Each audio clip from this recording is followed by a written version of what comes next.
Tout seul, on va plus vite, mais ensemble, on va plus loin. Voici le thème sur lequel nous allons débattre aujourd'hui sur notre chaîne préférée, Talk to Show. Aujourd'hui, nous allons savoir si on a forcément besoin de constituer une équipe pour commencer une entreprise ou nous, ou plutôt l'entrepreneur à lui-même, représente sa propre équipe.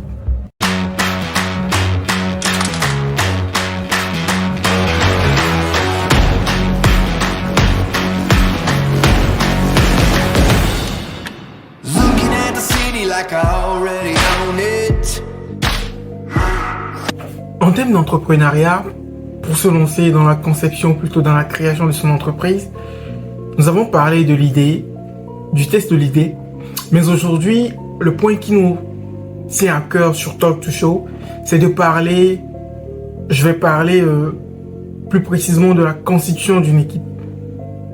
Mais comme je l'ai dit dans l'intro, avons-nous nécessairement besoin d'une équipe pour avancer? Comment constituer une équipe? La première étape à suivre dans le processus de création d'une équipe, c'est la vision. La première étape, c'est la vision. Pour constituer une équipe, il faut créer ou plutôt travailler avec des personnes qui ont la même vision que vous. Il faut travailler avec des personnes qui rêvent, qui voient les choses comme vous. Si pour vous, la limite, c'est le ciel, alors pour eux, la limite, ça doit aussi être le ciel. Le premier point, la vision, doit être partagée par tous les membres de l'équipe. C'est-à-dire qu'en tant qu'entrepreneur, pour lancer son équipe, il faut réfléchir énormément, il faut analyser énormément, il faut observer énormément et trouver les personnes qui rêvent, pensent et voient les choses comme vous. Alors, pour parler d'un deuxième point dans le processus de création d'une équipe, nous allons parler du leadership. Quand on parle leadership, un leader, c'est une personne qui pour moi, en fait, qui motive la troupe. C'est une personne qui porte la force de la troupe en elle. C'est-à-dire que c'est la personne, quand toute l'équipe est réunie, en fait, lorsque vous voyez cette personne travailler, vous avez envie de travailler encore plus. Lorsque vous voyez cette personne à l'œuvre, vous avez envie de faire encore plus. Voici ce que c'est qu'un leader pour moi. Alors, le troisième point d'aujourd'hui sera abordé avec beaucoup d'insistance. Mais avant de l'écouter, il faudrait que tu t'abonnes, que tu likes la vidéo, que tu laisses ton commentaire sur la partie de la vidéo qui est déjà passée et que tu actives la cloche des notifications si tu ne l'as pas encore fait. Pour terminer, ou plutôt pour continuer dans cette vidéo, nous allons parler de la capacité à prendre les grandes décisions dans une équipe. Ce rôle revient au leader, ou plutôt à l'initiateur du projet. Être capable de prendre les plus grandes décisions, c'est très important. Être capable de faire les remarques essentielles, c'est très important. Cela voudrait dire quoi? Si aujourd'hui un membre de ton équipe n'est pas productif, tu dois être capable soit de lui dire non, soit de lui renvoyer. Parce que la finalité, c'est d'être rentable en fait quand on crée une entreprise. Alors, si un membre de ton équipe n'est pas productif, tu dois être capable de lui dire non, soit de lui renvoyer. Donc, prendre les décisions les plus importantes, ça revient au leader ou à l'initiateur du projet. Tu dois être capable, en fait. Capable de dire oui, capable de dire non, capable de faire des remarques constructives. Cela est très important. Je répète ces termes parce que je sais que c'est très important. La plupart des gens constituent les équipes sur la base d'une fratrie, des amis, des connaissances. Mais une équipe n'a pas forcément besoin de ça. Vous n'avez pas forcément besoin d'avoir fait 5 ans ensemble avant de bien travailler ensemble. La preuve, dans une entreprise, généralement les personnes qu'on recrute ne viennent pas forcément du même milieu, ne sont pas forcément de la même famille. Mais l'entreprise, elle est rentable. Vous voyez? En dernier, nous allons parler de la responsabilité de l'initiateur du projet lui-même. Imaginez-vous un initiateur de projet qui arrive en retard aux réunions qu'il organise lui-même, qui arrive en retard dans son entreprise et qui demande à son équipe d'être présente à l'heure. Non, sérieusement, imaginez-vous ça. Est-ce que vous trouvez ça responsable? Un entrepreneur, un initiateur d'idées, il doit être rigoureux envers lui-même. Il doit connaître ses limites, exploiter ses limites pour être plus productif.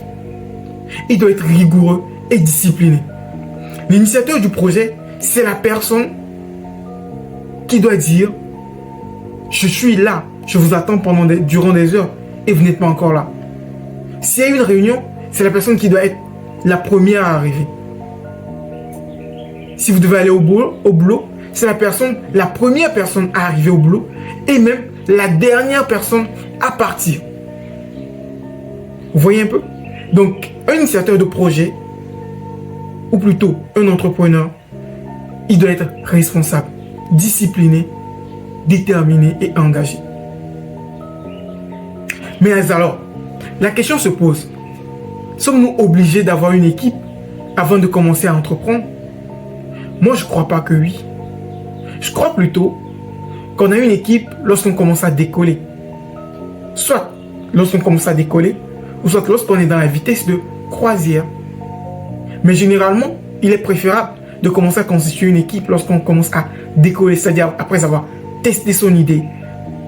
Et on a vu qu'elle marche, elle est rentable, elle commence à créer une source de revenus. Là, on peut commencer à créer des revenus.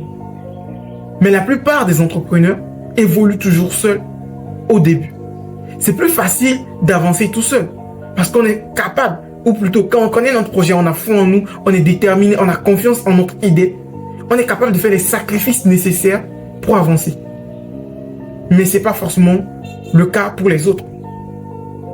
Si je vous donne l'exemple d'une entrepreneur à succès, Norine Haïté, la fondatrice de Nanawax, une fierté africaine aujourd'hui, mais elle a commencé toute seule. Durant des années, elle a créé et vendu ses produits toute seule. Vous voyez un peu? On n'est pas forcément obligé de passer par une équipe pour réussir. Moi, je pense, en résumé, que l'équipe, c'est bien, c'est nécessaire parfois, mais la première équipe, c'est soi-même. C'est l'entrepreneur lui-même. L'entrepreneur engagé, déterminé, motivé, à bloc, si je peux le dire. Vous voyez? La première équipe, c'est l'entrepreneur lui-même. C'est toi, l'entrepreneur. Toi qui me regardes. C'est toi. Tu es ta première équipe. Ta première source de motivation. Alors, si on va finir sur cette assertion d'équipe, je vais vous dire en fait, la plupart des équipes, ne vous attendez pas forcément à réussir du premier coup. Même dans la création ou bien dans la conception d'une entreprise, on ne réussit pas forcément du premier coup. Vous savez, on ne réussit pas forcément du premier coup. Du coup, ne vous attendez pas à créer une équipe qui va marcher du premier coup. La première, ça peut échouer. La deuxième, ça peut échouer. La troisième, ça peut échouer. La quatrième, ça peut échouer. La cinquième, la sixième, peut-être même la centième peut échouer. Mais n'abandonnez pas en fait. Si c'est ce qui manque pour que votre business avance, n'abandonnez pas. Vous allez trouver ça. C'est sûr. Alors, si tu as appris beaucoup de cette vidéo, si tu as reçu au moins une notion de cette vidéo, like la vidéo, abonne-toi, partage et active la cloche des notifications pour la prochaine vidéo. Je remercie déjà les 100 premiers abonnés qui sont abonnés à cette page. Merci à vous et j'espère que vous allez apprécier le contenu que je vous partage.